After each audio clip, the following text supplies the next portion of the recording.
Hi friends, అందరికీ నమస్కారం. అంజలి కథలకి స్వాగతం. ఈరోజు జానపద కథ పేరు మంత్రపుష్పం. మగధ రాజ్యాన్ని చంద్రసేనుడు పరిపాలిస్తున్న రోజుల్లో రాజ్యం చాలా సుభిక్షంగా ఉండేది. ప్రజలు కరువు కాటకాలు, ఈతి బాధలు లేక గుండెలపై చేతులు వేసుకొని సుఖంగా నిద్రించగలిగేవారు.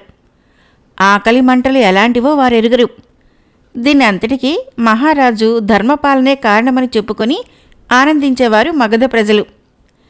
చంద్రసేన మహారాజుకి ప్రతాపసేనుడు ఒక్కడే సంతానం. ప్రతాపసేనుడు తండ్రికి తగ్గ కొడుకు. యుక్త వయస్కుడు అయ్యేసరికి సకల విద్యల్లోనూ ఆరితేరాడు. గుర్రపు స్వారీ, కత్తి యుద్ధం అతనికి వెన్నతో పెట్టిన విద్యలు. కొడుక్కి పట్టాభిషేకం చేసి తాను విశ్రాంతి తీసుకోవాలి అనుకున్నాడు మహారాజు. అయితే ఇంతలో పరిస్థితులు ఎదురు తిరిగాయి. అకస్మాత్తుగా మహారాజు వక్షస్థలం మీద ఒక విచిత్రమైన వ్రణం పుట్టింది. రాజవైద్యులు రకరకాల చికిత్సలు చేశారు, కానీ ఫలితం కనిపించలేదు. రాజ్యంలో పేరు మోసిన ఘన వైద్యులందరూ మహారాజు వ్యాధి నయం చేసేందుకు రప్పించబడ్డారు, కానీ ఎవరి తరమూ కాలేదు. వైద్యం సాగుతూనే ఉన్నది. మహారాజు చిక్కి శల్యమయ్యాడు. ఇలా ఉండగా ఒకనాడు సిద్ధుడు మగధ రాజ్యం మీదుగా పోతూ మహారాజు వింత వ్యాధి గురించి విన్నాడు. స్వయంగా రాజభవనానికి పోయి మహారాజుని పరీక్షించాడు. కొద్ది క్షణాల తదుపరి తల పంకించి, రాజా, ఈ వ్యాధిని చిటికలో నయం చేయగల దివ్య ఔషధము వింధ్యారణ్యంలో ఉంది. అది ఒక అపురూప పుష్పం. దాన్ని సాధించటము దుస్సాధ్యం. అయినా ప్రయత్నిస్తే ఫలితం లభించగలదు అని చెప్పి లేచి వెళ్ళిపోయాడు. మహారాజు వెంటనే ఈ సంగతి దండోరా వేయించాడు. ఆ పుష్పాన్ని సాధించి తెచ్చిన వారికి 10,000 సువర్ణాలు పారితోషికం ఇవ్వబడుతుందని ప్రకటించాడు. ధనాసకు లోబడి అనేక మంది యువకులు పుష్పాన్వేషణకై వింధ్యారణ్యానికి వెళ్లారు. కానీ ఆ వెళ్ళిన వారి ఆజాపాజా తెలియకుండా పోయింది. 10,000 50,000కి పెంచబడ్డాయి. ఫలితం శూన్యం. మహారాజు విసిగిపోయాడు. చివరికి అర్ధరాజ్యం ఇవ్వబడుతుందని ప్రకటించాడు. అర్ధరాజ్య కాంక్షతో పుష్ప సాధనకు అనేక మంది యువకులు ఉత్సాహంగా వెళ్లారు. అయితే ఆ వెళ్ళిన వారిలో అతి తక్కువ మంది మాత్రమే రిక్తహస్తాలతో తిరిగి వచ్చారు. మిగతా వారి జాడ తెలియకుండా పోయింది. చంద్రసేన మహారాజు నానాడికి కృంగి కృశించిపోతున్నాడు. ప్రతాపసేనుడు తండ్రి బాధ చూడలేకపోయాడు. ఈసారి తానే స్వయంగా వెళ్ళి ఆ దివ్య పుష్పాన్ని సంపాదించాలని నిశ్చయించుకున్నాడు. రాజదంపతులతో తన నిర్ణయం తెలియజేశాడు. మహారాణి ససైమిరా ఒప్పుకోలేదు. నాయనా, ఒక్కగానొక్క కొడుకువి. మా ప్రాణాలన్నీ నీ బెదిన పెట్టుకుని జీవిస్తున్నాం. వంశాన్ని ఉద్ధరించవలసిన వాడివి. నువ్వు మాకు దూరమైతే మేము భరించలేం. నీ నిర్ణయాన్ని మార్చుకో అని బ్రతిమలాడింది మహారాణి. ప్రతాపసేనుడు అప్పటికి ఊరుకున్నాడు. రాజదంపతులు ఊరట చెందారు. ఒకనాటి అర్ధరాత్రి ప్రతాపసేనుడు ఎవరికీ చెప్పకుండా తన పంచకళ్యాణి గుర్రమెక్కి పుష్పం సంపాదించడానికి బయలుదేరి వెళ్ళిపోయాడు. నిజానికి అతనికి వింధ్యారణ్యానికి మార్గం తెలీదు. ఎవరో ఒకరు చెప్పకపోతారా అనే మొండి ధైర్యంతో కార్యదీక్షతో ముందుకు సాగిపోయాడు. తెల్లవారేసరికి మగధ రాజ్యానికి చాలా దూరం ప్రయాణం చేశాడు. అప్పటికతను పూర్తిగా అలసిపోయాడు. పొద్దునెత్తికి చేరేసరికి ఓ నదీ తీరం చేరాడు. చుట్టూ కీకారణ్యం. గుర్రాన్ని నిలిపి దిగాడు. దప్పిక తీర్చుకున్నాడు. గుర్రానికి నీరు పట్టించి పచ్చిక పైన వదిలాడు.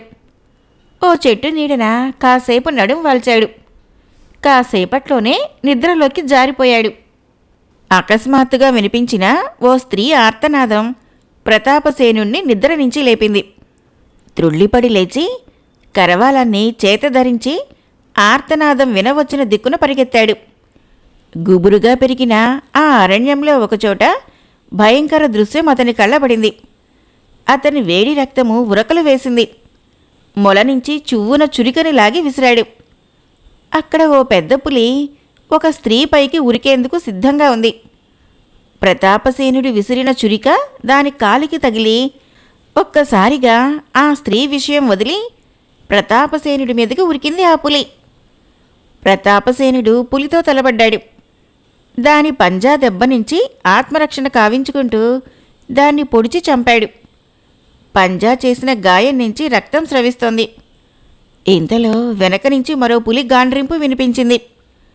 చటుక్కునటు చూసిన ప్రతాపసేనుడికి మరో పులితో పోరాడుతున్న ఓ యువకుడు కనిపించాడు. అతని వస్త్రాలన్నీ చీలికలు వాలికలై రక్తం ధారలు కట్టింది. ప్రతాపసేనుడు అతనికి సాయం వెళ్ళేసరికి ఆ యువకుడు పులి కంఠంలో బలంగా కత్తి దించి దాన్ని చంపేశాడు. ప్రతాపసేనుడికి ఆ యువతీ యువకులు కృతజ్ఞత తెలుపుకున్నారు. మీరెవరు? ఈ మహారణ్యంలో ఎందుకున్నారు? ఈ పులుల పాలు ఎలా పడ్డారు? చెబితే నా చేతనైన సహాయం చేయటానికి సిద్ధంగా ఉన్నాను అన్నాడు ప్రతాపసేనుడు.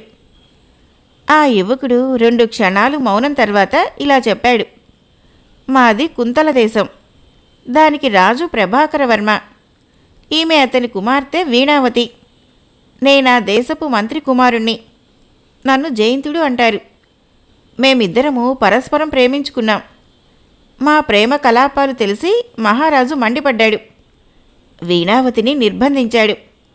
నేను అతి కష్టం మీద ఈమెను కలుసుకున్నాను. కష్టమైనా సుఖమైనా కలిసి అనుభవించాలని బాసలు చేసుకున్నాం. రాత్రికి రాత్రి కుంతల దేశం వదిలి పారిపోయి వస్తున్నాం. కాలినడకనే ప్రయాణం. తెల్లవార్లు నడుస్తూనే ఉన్నాం. ఈ అరణ్యం గుండా ప్రయాణం చేస్తూ ఉండగా 2 పక్కల నుంచి అకస్మాత్తుగా 2 పులులు మా మీదకు లంఘించాయి. నేనీ పులితో తలపడి పోరుతుండగా తమరు ఆపద్బాంధవుడిలా వచ్చి వీణావతి ప్రాణం రక్షించారు. మీ రుణం జన్మజన్మలకు తీర్చుకోలేనిది. మీరు చూడగా రాకుమార్ల వలె ఉన్నారు. మా గురించి మీకు మరీ శ్రమ ఇవ్వదలుచుకోలేదు. మాకు సెలవయ్యండి అన్నాడు అతను చేతులు జోడించి నమస్కరించి. మీ ధైర్యాన్ని తెగింపును అభినందిస్తున్నాను. నేను ఒక గురుతరమైన పని మీద బయలుదేరాను. మీకు నా అంగుళీకం ఇస్తాను. దాన్ని మా తండ్రి గారికి చూపిస్తే మీకు మా భవనంలో ఏ లోటు లేకుండా చూస్తారు.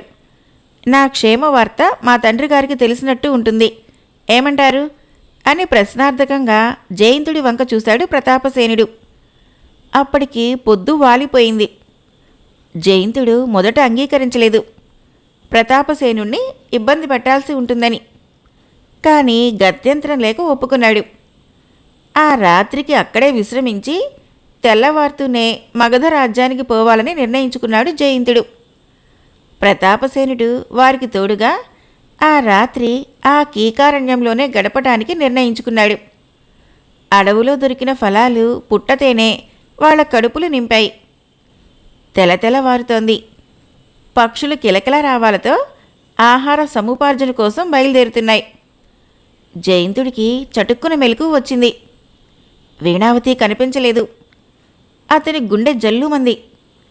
తమకి మరికొంత దూరంలో విశ్రమించిన ప్రతాపసేనుడిని నిద్రలేపి పరిస్థితి వివరించాడు. ప్రతాపసేనుడు దిగ్గున లేచాడు. ఇద్దరూ ఆతృతగా అడవంతా గాలించారు వీణావతి కోసం. ఎక్కడా ఆమె జాడ కనిపించలేదు. అలా చాలా దూరం వెతుకుతూ పోయారు. ఒకచోట తపస్సమాధిలో ఉన్న మునీశ్వరుడు కనిపించాడు వారికి. ఆయన కనులు తెరిచే వరకు మౌనంగా అక్కడే నిల్చున్నారు. జరిగిన విషయం ఆయనకి చెప్పుకున్నారు. ఆ ముని వారితో ఇలా అన్నాడు. నాయన్లారా, ఇక్కడికి 2 క్రోసుల దూరంలో ఒక పెద్ద మర్రి చెట్టు ఉంది. దాన్ని భూతాల మర్రి అంటారు. దాని తొర్రలో ఏకదంతుడు అనే రాక్షసుడున్నాడు. అతను స్త్రీలందర్నీ చెరబట్టి తెచ్చి వివాహమాడమని వేధిస్తుంటాడు.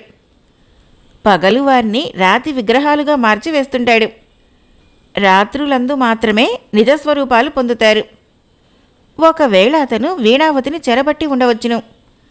ఇంతవరకు ఆ మర్రిలో ప్రవేశించిన వారు ప్రాణాలతో బయటపడటం నేను చూడలేదు. మీరిద్దరూ అతి మెలకువగా మెలగాలి. వెళ్ళండి, మీకు శుభం కలుగుతుంది అన్నాడు. ప్రతాపసేనుడు జయంతుడు ఆయనకు కృతజ్ఞతలు చెప్పుకొని మునీశ్వరుడు చెప్పిన గుర్తులు గల భూతాల మర్రిని వెతుక్కుంటూ పోయారు. త్వరలో వారికి ఆ మర్రి చెట్టు కనిపించింది. ధైర్యంగా మర్రి తొర్రలోనికి దిగారు. క్రిందకి మెట్లు కనిపించాయి. మార్గమంతా గాఢాంధకారంగా ఉంది. భరించలేని దుర్వాసన. దానికి తోడు ఎక్కడి నుంచో భయంకర ధ్వనులు వినిపిస్తున్నాయి. మృగాల గర్జనలు, గాండ్రింపులు ఎంతటి ధైర్యశాలికైనా గుండె పగిలేలా వినవస్తున్నాయి. వారిద్దరూ ధైర్యం కోల్పోకుండా మెట్లు ఒకటొకటే దిగి ఒక సమతల ప్రదేశం చేరుకున్నారు. అక్కడ వారికి అది దేవలోకమా అనే విభ్రాంతి కలిగించే ఓ దివ్య భవనం కళ్ళబడింది. వారిద్దరూ ఆ భవనం సమీపించేసరికి పెద్ద ఉరుము ఉరిమిన శబ్దమై ఓ కొండ చిలువ నోరు తెరుస్తూ వారిపైకి ఉరికింది.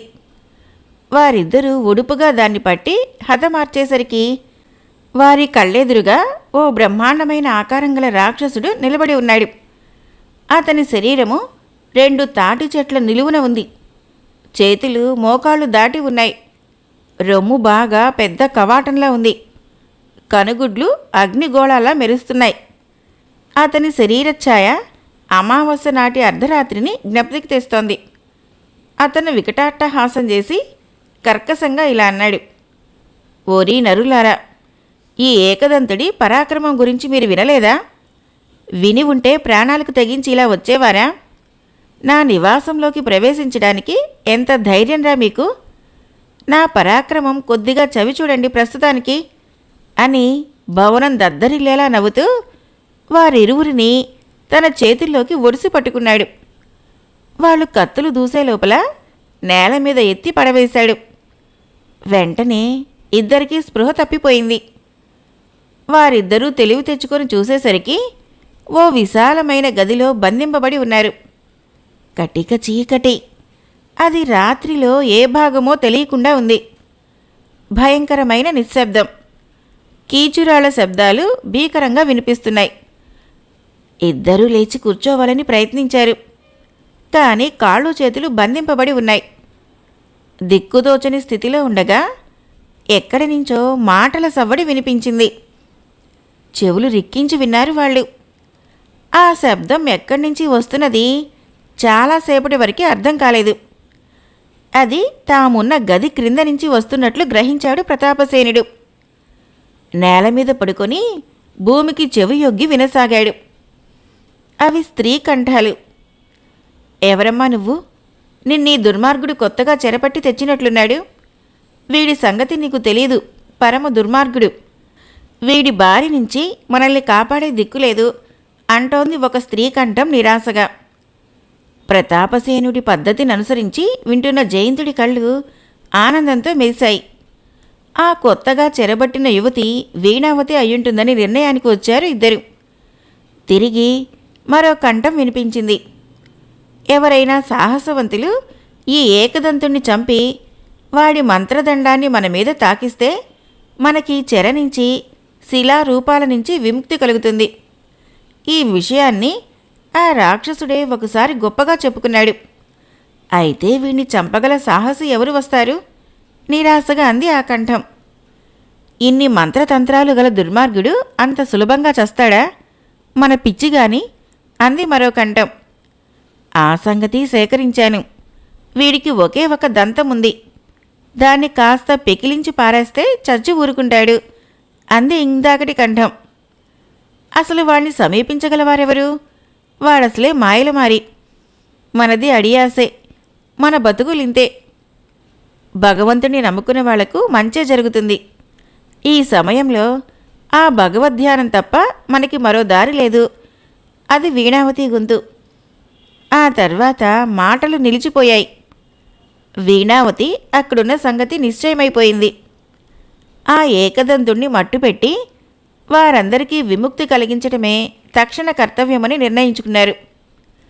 మెల్లిగా ఒకరి బంధనాలు మరొకరు నోటితో విప్పుకొని, కాళ్ల బంధనాలు చురుకుతో తెంచుకొని బంధ విముక్తులయ్యారు. ఇంతలో వెలుగురేఖలు మెల్లిమెల్లిగా ఆ చీకటి గదిని కాంతివంతం చేశాయి. తెల్లవారింది. ప్రభాతాన ఏకదంతుడు దేవీ పూజ చేస్తున్న సమయంలో అతనికి అపజయ సూచనలు కనిపించాయి. వెలుగుతున్న దివ్యలు ఆరిపోయాయి. రాక్షసుడు కోపోద్రేకుడై మంత్రదండాన్ని ధరించి ప్రతాపసేనుడు జయంతుణ్ణి బంధించిన గదికి బయలుదేరాడు. కవాట రంధ్రాల ద్వారా అతని రాకను గమనించిన వాళ్ళిరువురు తలుపుకు చెరియొక పక్కకు తప్పుకున్నారు. రాక్షసుడు తటాలన తలుపు తెరిచి లోనికి ప్రవేశించాడు. తక్షణమే ఇద్దరూ ఇరువైపుల నుంచి రాక్షసుడి చెరో చేతి మీదకి దూకి గట్టిగా పట్టుకున్నారు. రాక్షసుడు వారిని విదిలించుకోవాలని ప్రయత్నించాడు. కానీ వాళ్ళు తమ పట్టు విడిచిపెట్టలేదు. క్రమంగా జయంతుడు రాక్షసుడి తలవైపుగా పాకసాగాడు. ప్రతాపసేనుడు ఏకదంతుడి చేతిలోని మంత్రదండాన్ని చేజెక్కించుకో ప్రయత్నిస్తున్నాడు. రాక్షసుడికి ఏం చెయ్యాలో తోచక తన క్షుద్రశక్తుల్ని పేరుపేరున పిలవటం సాగించాడు. ఇంతలో జయంతుడు రాక్షసుడి మెడ వరకు ఎగబ్రాకాడు. రాక్షసుడు తన చేత్తో జయంతుణ్ణి అందుకోజూశాడు. సమయం కోసం నిరీక్షిస్తున్న ప్రతాపసేనుడు తన కత్తితో వాడి చేతిని నరికేశాడు. అదొక పెద్ద బండరాయిలా నేలపడింది. రాక్షసుడి అఘాతం నుంచి తేరుకునే లోపల జయంతుడు ఏకదంతుడి ఏకదంతాన్ని పెరికేశాడు. అదే సమయంలో ప్రతాపసేనుడు ఏకదంతుడి చేతిలోని మంత్రదండాన్ని చేజెక్కించుకున్నాడు. రాక్షసుడు గిలగిల్లాడుతూ నేలకూలాడు. వాడితో పాటు ప్రతాపసేనుడు జయంతులు కూడా నేలపైన పడిపోయారు. ప్రతాపసేనుడు ఎగిరి దూరంగా పడ్డ మంత్రదండాన్ని తీసుకొని జయంతుడితో కలిసి తాము క్రితం రాత్రి మాటలు విన్న గదిలోకి ప్రవేశించాడు. శిలారూపంలో ఉన్న రాకుమార్తెలందరినీ మంత్రదండంతో తాకి నిజరూపాల్ని తెప్పించారు. జయంతుణ్ణి చూడగానే వీణావతి పరుగున వచ్చి నిలిచింది. జయంతుడు ఆప్యాయంగా దగ్గరకు తీసుకున్నాడు.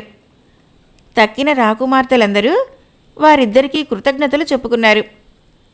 ప్రతాపసేనుడు మంత్రదండాన్ని గాల్లోకి ఊపి వాళ్ళందరూ తమ తమ రాజ్యాలకు తిరిగి వెళ్ళగలిగేలా చేశాడు.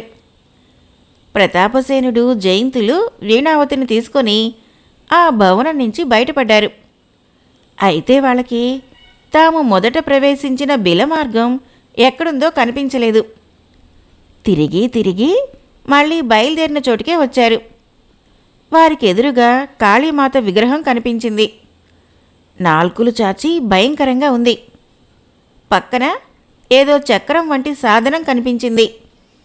దాన్ని తిప్పగానే పూజామందిరం చివర బిలద్వారం ఏర్పడింది. దగ్గరికి వెళ్ళి చూస్తే క్రిందకి మెట్లు కనిపించాయి. ముగ్గురు బిలంలోకి ప్రవేశించారు. గాఢాంధకారం. కొంత దూరం పోయేసరికి ఎక్కడి నుంచో సన్నటి వెలుగు కిరణాలు ప్రసరించాయి. ముగ్గురు ఆ వెలుగును ఆధారం చేసుకుని నడిచారు. అక్కడ చిన్న చిన్న గుహల్లాంటివి 4-5 గదులు కనిపించాయి. అందులో చివరి గదిలో ఒక వృద్ధుడు కనిపించాడు వారికి. అతడి ముఖము ఏదో తెలియని కాంతితో వెలిగిపోతోంది. ముగ్గురు అతన్ని సమీపించారు. ఆ వృద్ధుడు సవ్వడి విని వెనక్కి తిరగకుండానే ఇలా అన్నాడు. ఏకదంతా, నీకెన్నో విద్యలు మంత్రతంత్రాలు నేర్పాను కదా. గురువునని కూడా చూడకుండా నన్ను బంధించావు కదా. నీకు మృత్యువు కాచుకొని ఉంది, మర్చిపోకు. నా మాట విని బంధించిన యువతుల్ని విడిచిపెట్టు. నీ అహంకారం విడిచిపెట్టు. నాది నాకు అప్పగించు. నీకు శుభమైతుంది, లేదా నికృష్టమైన చావు చస్తావు అంటూ వెనుదిరిగిన వృద్ధుడు వారి ముగ్గురిని చూసి ఆశ్చర్యపోయాడు. మీరెవరు? ఇక్కడికి ఎలా రాగలిగారు? రాక్షసుడు మిమ్మల్ని చూస్తే విడిచిపెట్టడు. నా మాట విని వెంటనే వెళ్ళిపోండి అన్నాడు వృద్ధుడు హెచ్చరికగా. జయంతుడు పెద్దగా నవ్వి, రాక్షసుడు అందలమెక్కి చాలాసేపు అయింది అన్నాడు. వృద్ధుడు నమ్మలేదు. ప్రతాపసేనుడు మంత్రదండాన్ని చూపాడు. ఏకదంతుణ్ణి ఎలా హతమార్చింది చెప్పాడు. వృద్ధుడు మంత్రదండాన్ని తాకి ఓ బ్రహ్మరాక్షసుడిలా మారిపోయాడు. నిశ్చేష్టులై చూస్తున్న వారి వంక చిరునవ్వుతో చూసి, బిడ్డలారా, భయపడకండి. ఇదే నా నిజరూపం. నేనెవరికీ అపకారం చేసేవాడిని కాను. శాప ఫలితంగా నేను ఈ రూపం పొందాను. మీరు సంహరించిన ఏకదంతుడు నా శిష్యుడు అన్నాడు బ్రహ్మరాక్షసుడుగా మారిన వృద్ధుడు. మీకీ శాపం ఎలా వచ్చింది? వినాలని కుతూహలంగా ఉంది అన్నాడు ప్రతాపసేనుడు. బ్రహ్మరాక్షసుడి వదనము విచారమయమైంది. నా చరిత్ర వింటారా? నాది ఆనంద విచార నమిశ్రిత గాథ, ఆవేదనా స్రవంతి. మీరు నాకు ఆప్తులయ్యారు, మీకు తప్పక చెబుతాను అని చెప్పసాగాడు. నేను గంధర్వలోకవాసిని. నన్ను మణిభూషణుడు అంటారు. నేనొకనాడు విహారార్థమై విమానంలో వెళ్తూ ఉండగా నా దృష్టి ఓ సుందరిని ఎత్తుకుపోతున్న రాక్షసుడిపై పడింది. ఆమె స్పృహ కోల్పోయి ఉంది. వాడామెను అపహరించుకుపోతున్నాడని గ్రహించాను.